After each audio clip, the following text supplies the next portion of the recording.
Committee নিয়ে বিরোধের জেরে সুনামগঞ্জে বৈষম্য বিরোধী ছাত্র আন্দোলনে শিক্ষার্থীদের দুপক্ষের মধ্যে সংঘর্ষে আহ্বায়ক সহ উভয় পক্ষের ১০ জন আহত হয়েছেন। পরে পুলিশ সেনাবাহিনীর সদস্যরা গিয়ে পরিস্থিতি শান্ত করে।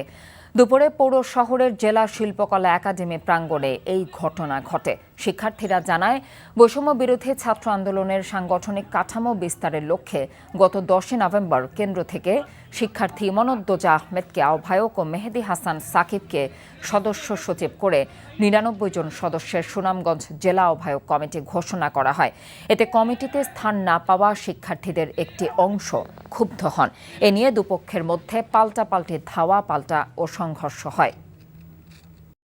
টাকা চুরির জন্য যদি আমার গলায় জুতার মালা পরাইতে হয়, তাহলে আমার শালীর সাথে প্রতারণা করার জন্য তোর ফাঁসি হবে।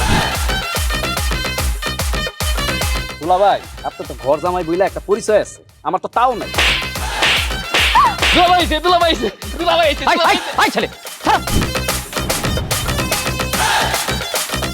রাজনৈতিক ফ্যামিলির মেয়ে হয়ে ওই কাজ করবে।